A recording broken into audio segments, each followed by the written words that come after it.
샬롬, 6월 21일 이슬기도 오신 여러분 환영합니다. 암송하고 시작하겠습니다. 갓난아기들 같이 순전하고 신령한 젖을 사모하라. 이는 그로 말미암아 너희로 구원에 이르도록 자라게 하려 함이라. 한 번 더 하겠습니다. 갓난아기들 같이 순전하고 신령한 젖을 사모하라. 이는 그로 말미암아 너희로 구원에 이르도록 자라게 하려 함이라. 베드로전서 2장 2절 말씀. 아멘.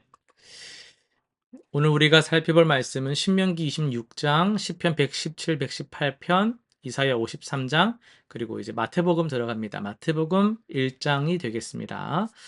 네 본문을 인자라는 관점에서 살펴보도록 하겠습니다. 신명기입니다. 하나님의 인자하심은 이스라엘의 출애굽 역사를 통해 구체적으로 드러납니다.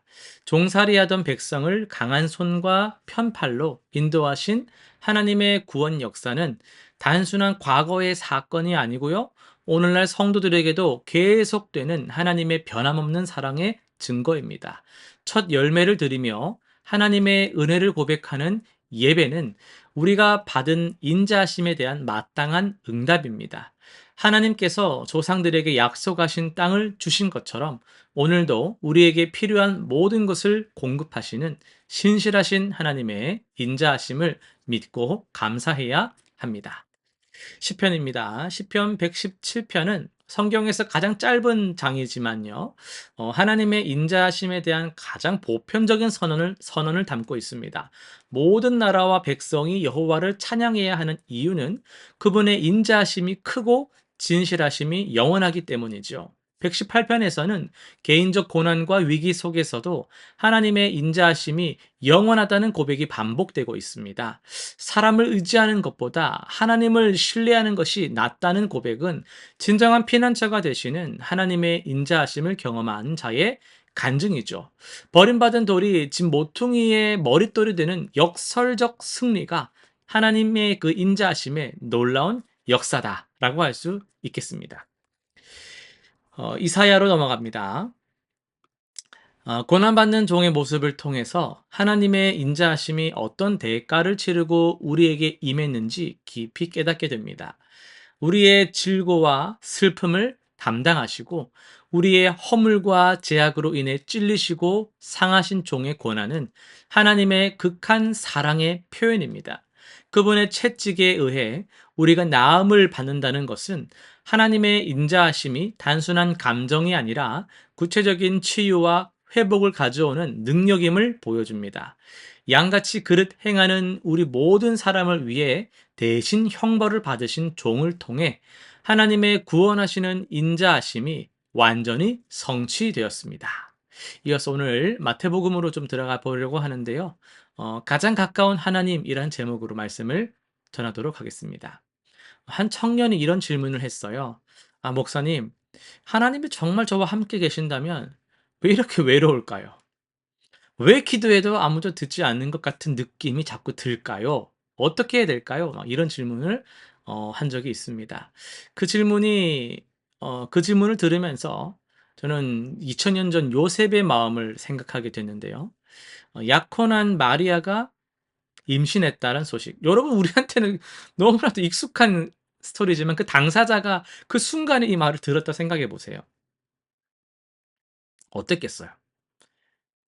약혼한 내 여자가 임신을 했대요. 예수님 믿는 사람이잖아요. 어떤 마음이 들었겠어요? 와, 이거 하나님이 진짜 이거 어디 계신가? 이거 진짜 이거 뭐 왜 이러나? 이런 의문들이 막 들었을 거 아닌가요? 지금도 그렇겠지만요. 1세기거든요. 팔레스타인에서 약혼이라는 건요. 그냥 약속해 이 정도가 아니었어요. 법적으로는 거의 뭐 결혼과 같은 효력을 가졌단 말이에요. 약혼을 파기하려고 하면 정식 절차를 밟아야 했고요. 약혼 기간 중에 불륜을 행하면요. 그 간음죄로 돌에 맞아 죽을 수도 있었던 그런 때입니다. 그런 상황에서 요셉에게 약혼녀가 임신했다라는 소식은 이거는 단순한 배신이 아니라 그냥 내 인생이 와르르 무너지는 충격이었을 거거든요. 그런데 또 성경은 요셉을 의로운 사람이라고 소개를 합니다. 여기서 뭐 의롭다라는 것은요, 율법을 뭐 잘 기계적으로 잘 지켰다, 뭐 항상 뭐 성격이 완만하다, 뭐 이런 표현을 하려고 하는 게 아니고요. 사랑과 자비로 극단적으로 팍 하는 게 아니라 자비롭게 사랑으로 상황을 전체적으로 기다리면서 판단하는 그런 의미를 지금 가지고 있는 거예요. 그 요셉이 했던 행동들을 보면요. 마리아를 공개적으로 창피를 주지 않고 "이 여자가." 하면서 막 이렇게 하지 않고 조용히 파혼하려고 했거든요. 분노할 만한 충분한 상황에서도 상대방을 배려하는 마음, 이것이 진정한 의로움이 있지 않습니까? 그런 요셉에게 꿈에서 천사가 나타납니다. 다윗의 자손 요셉아, 내 아내 마리아 데려오기를 무서워하지 말라. 그에게 잉태된 자는 성령으로 된 것이라. 아들을 낳으리니 이름을 예수라 하라. 이는 그가 자기 백성을 그들의 죄에서 구원할 자이심이라. 예수라는 이름은 히브리어로 예슈아라고 말하죠. 이 여호와는 구원이시다라는 뜻이거든요. 제가 일전에도 설교 때 말씀드린 적이 있었는데요. 구약의 누구랑 같은 이름이죠? 여호수아. 여호수아와 예수 같은 의미의 이름이거든요. 이 여호수아가 이스라엘 백성을 가나안 땅으로 인도했다면 예수님은 모든 영혼을 하나님 나라로 인도하실 분이라는 의미입니다. 그런데 더 중요한 것은요. 23절입니다. 보라 처녀가 잉태하여 아들을 낳을 것이요 그의 이름은 임마누엘이라 하리라 하셨으니 이를 번역한즉 뭐예요? 하나님이 우리와 함께 계시다 함이라. 임마누엘. 우리가 익숙한 그 임마누엘. 이 이름이 왜 이렇게 혁명적일까요? 당시 사람들에게 하나님은요. 당시 상황을 생각해 보면 당시 그때 사람들에게 하나님은 성전에 계신 분이었거든요. 예루살렘 성전. 그것도 지성소라는 가장 거룩한 곳에만 머무시는 그런 분이었단 말이에요. 일반인은 물론이고 제사장들도 함부로 접근할 수 없는 그런 분이었단 말이에요. 그런데 임마누엘이라는 단어는요. 그 이름은요. 이 모든 상황과 개념을 다 역전시키고 뒤바꾸는 개념이에요. 하나님이 그 성전에만 국한되는 그런 존재가 아니라 성전을 초월하여서 우리 곁으로 오신다라는 거예요. 더 이상 우리가 하나님께로 가는 것이 아니라 하나님이 우리에게 오시겠다라는 거거든요. 마태가 기록한 족보를 보면요. 더 놀라운 사실들이 기록되어 있는데요.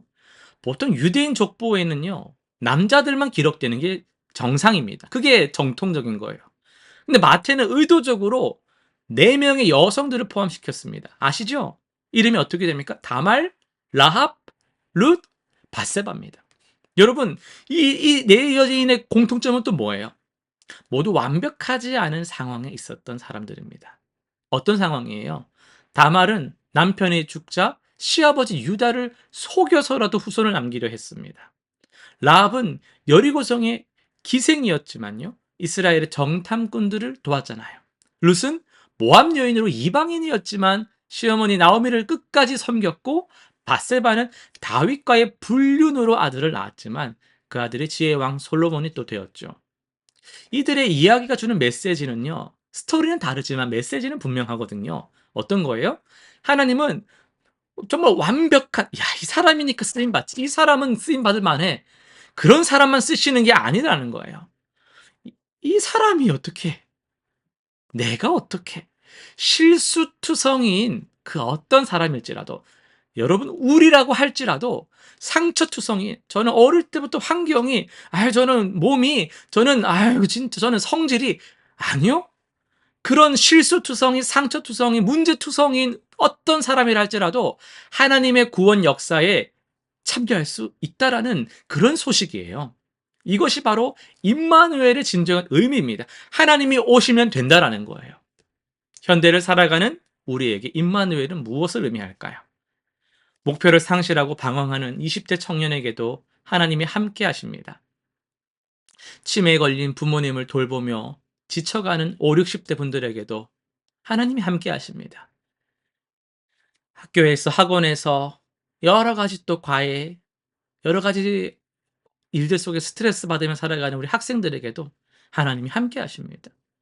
새벽부터 일을 시작해서 피곤한 몸으로 하루하루를 버텨가는 분들에게도 하나님이 함께 하십니다. 남들 다 집에 갈 때 남아서 야근을 하고 외롭게 집으로 쓸쓸하게 들어가는 분들에게도 하나님이 함께 하십니다. 요셉은 천사의 말을 듣고 어떻게 했습니까? 24절에서 요셉이 잠에서 깨어 일어나 주의 사자의 분부대로 행하여 그의 아내를 데려왔다라고 기록되어 있습니다. 더 이상 묻지 않았습니다. 이해되지 않는 부분들이 너무나도 많이 있었겠지만 하나님이 함께 하신다 라는 약속으로 충분했습니다. 여러분, 이게 믿음입니다. 모든 것을 다 이해할 수 없어요. 하나님이 함께 하신다라는 것, 그거 하나만으로 한 걸음 더 나아가 보는 것, 오늘 하루도 믿음으로 살아가는 것, 그게 바로 믿음입니다. 요셉에게 그 한 걸음은요, 마리아를 아내로 맞아들이는 것이었거든요. 여러분에게 그 한 걸음은 무엇입니까? 사랑하는 성도 여러분, 임마누엘 하나님은 멀리 계시는 분이 아니라 했습니다. 바로 우리 옆에, 아니 우리 속에 우리와 함께 하시는 분이십니다. 완벽해야만 내가 여기 있다라고 응답하시는 분이 아닙니다. 연약하고 부족한 그런 우리와 함께 하시기를 즐거워하셔서, 너무도 우리를 사랑하셔서 우리와 함께 하시기 위해 이 땅에 오신 분이십니다. 오늘 하루도 임마누엘 하나님과 함께 걸어가는 모든 성도님들 되시기를 간절히 소망합니다. 실천사항 세 가지 한번 정리해 볼게요. 하루 중 가장 힘든 순간에 임마누엘 하나님, 나와 함께 하시는 하나님을 찬양합니다. 이렇게 고백하면서 혼자가 아님을 기억하고 그 순간을 임마누엘 하나님을 선포함으로써 견뎌내는 힘을 누리시길 바랍니다. 두 번째요. 주변에서 실패나 상처로 인해 자신을 가치 없다고 비관하고 그렇게 스스로를 그 평가절하하는 사람들에게 이 족보에 드러난 여성들처럼 하나님은 우리의 과거나 어떤 우리 어떠한 것 상관없이 우리를 사랑하신다는 메시지를 들려주시길 바랍니다. 세 번째요. 이해되지 않는 상황이나 어려운 결정 앞에서 요셉처럼 하나님과 동행함을 신뢰하면서 완전히 이해하지 못해도, 완벽하지 않아도 순종함으로써 한 걸음씩 나아가는 믿음을 실천해 보시기를 바랍니다. 기도하고 마치겠습니다. 임마누엘 하나님 아버지, 높은 곳에만 계시지 않고 우리와 함께 하시기 위해 이 땅에 오신 그 예수님을 우리가 찬양하며 감사드립니다. 연약한 우리와 함께 하시는 주님을 의지하며 오늘도 주님과 동행하는 하루가 되게 하여 주옵소서. 예수님의 이름으로 기도드립니다. 아멘.